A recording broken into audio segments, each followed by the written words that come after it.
Hoje no Papo no Set a gente vai se aprofundar num filme que força a gente a encarar o medo mais primitivo de todos. E pode levar a fé, a experiência é tão intensa que no final você vai dar um valor extra ao simples ato de respirar. Fica com a gente porque a jornada é claustrofóbica, mas a análise é libertadora.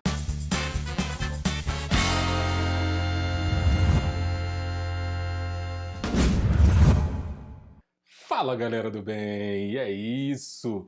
A gente já assistiu a todo tipo de filme, desde as sagas espaciais que custam centenas de milhões de doletas, até as produções independentes que pegam a gente de surpresa. Mas e se eu te dissesse que o filme mais tenso que você vai ver na sua vida acontece dentro de um caixão, com um único ator e um orçamento que é troco de pinga para Hollywood?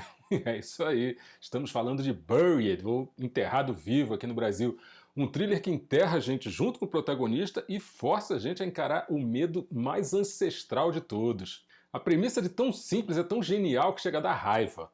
O Paul Conroy, um motorista de caminhão no Iraque, ele acorda enterrado dentro de um caixão de madeira e o único contato dele com o mundo exterior é um celular com a bateria quase no fim e uma conexão intermitente. Nos 95 minutos seguintes, a direção acertadíssima do Rodrigo Cortez mantém a gente reféns dessa angústia toda, sem poder nem piscar. A genialidade dessa direção está exatamente em transformar uma limitação extrema numa força narrativa.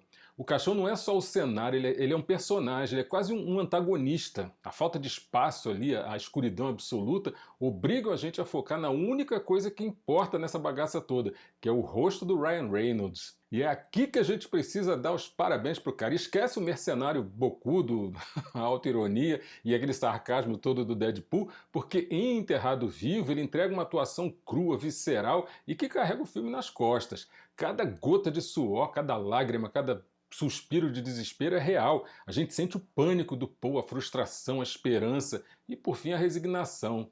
O Reynolds ele consegue fazer a gente esquecer que está vendo um filme e a gente sente que tá lá, enterrado junto com ele. E o mais curioso é que, além do Reynolds, o elenco principal não aparece em nenhuma cena, sabe? A gente só ouve as vozes de atores como o José Luis Garcia Pérez, o Stephen Tobolowsky, enfim. A gente só escuta os caras do outro lado da linha e essa escolha de não mostrar os rostos, né, dos atores intensifica essa sensação de isolamento do Paul. A voz desses outros personagens ela se torna um elemento chave do terror e até do isolamento. A experiência com a claustrofobia, especialmente a que se manifesta nos sonhos, não é só um incômodo, mas é uma reação complexa e fascinante do nosso cérebro. Esse filme ele toca numa ferida real para quem sofre desse transtorno, que é a sensação de aprisionamento e a iminente falta de ar. E tudo isso aí ativa mecanismos de sobrevivência que são extremamente primitivos.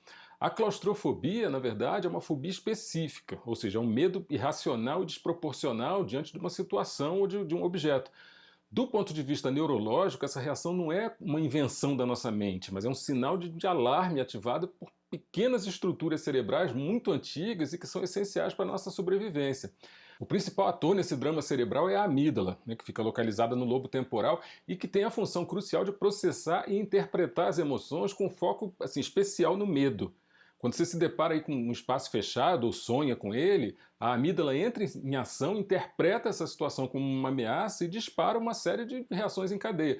O corpo ele meio que se prepara para o que se conhece como uma resposta de luta ou fuga, né? Ou em inglês fight or flight. Né? E é por isso que você acorda com o coração acelerado, com a respiração ofegante, com aquela sensação de pânico, né? Mesmo que você conscientemente saiba que está seguro, está lá na tua cama e tal. O cérebro instintivo está agindo para te tirar de uma situação de perigo, seja ela real ou imaginária. Como a gente sabe, os sonhos são um terreno super fértil para a manifestação dos medos da gente, das ansiedades, tudo isso, né, de uma maneira muito profunda. Eles não são meras fantasias, eles são um reflexo do que a gente processa durante o dia.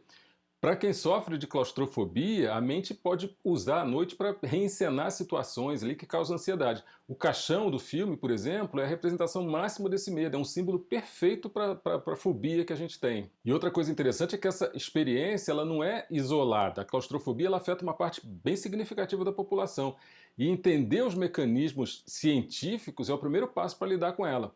O cérebro está somente tentando proteger a gente, mas às vezes ele erra na dosagem do medo, entendeu? E é por isso que dá esse revestrez todo. Esse filme ele não se limita a ser um thriller de sobrevivência, ele é também uma crítica mordaz à burocracia, à indiferença, à falta de empatia do sistema. A cada ligação, o Paul se depara com um obstáculo novo. A atendente da emergência que não leva a situação dele a sério, a burocracia do Departamento de Estado que trata a vida dele como um relatório, e por fim a própria frieza de uma empresa que se preocupa mais com o seguro do que com a vida de um funcionário. Ou seja, a tensão não vem só da falta de ar, mas da frustração de ser ignorado, de ter a sua vida reduzida a um número, né? Um problema que um dia, quem sabe, vai ser resolvido. Galera, olha só, o roteiro do Chris Sperling é uma joia rara. Ele pega uma premissa quase impossível e transforma tudo isso num thriller psicológico, amarra a gente na cadeira do começo ao fim, e tudo isso com uma inteligência. A inteligência do roteiro é tão grande que ele consegue manter a tensão crescente sem precisar de um único corte de cena para fora do caixão. E o mais impressionante sobre Enterrado Vivo é como ele foi feito. O filme foi rodado em 17 dias, com um orçamento de cerca de 3 milhões de doletas, o que, vamos combinar, é um valor irrisório para os padrões de Hollywood. E demonstra que uma boa ideia, combinada com talento, com ousadia, pode superar qualquer limitação financeira. Tanto que o filme teve um retorno de quase 19 milhões de doletas nas bilheterias, um sucesso, né, bastante considerável para um projeto independente e que foi feito de uma forma tão arriscada.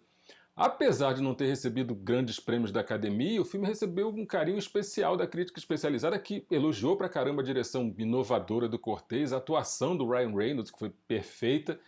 Em festivais como o Sundance Film Festival, o filme foi ovacionado, consolidando de uma vez a reputação de uma obra corajosa e de altíssimo nível técnico. Isso prova que o cinema não precisa de grandes explosões para fazer a gente sentir as emoções da história. Basta uma câmera, um ator e um roteiro inteligente para criar uma experiência inesquecível. Eu sou fãzaço dessa modalidade de produção. Enterrado Vivo é uma aula de como fazer um filme com um orçamento mínimo, mas com uma ideia gigante. É um cinema cru que não precisa de efeitos especiais para te fazer pirar. É um filme que te desafia, te incomoda e te faz pensar muito tempo depois que os créditos já terminaram de subir ali.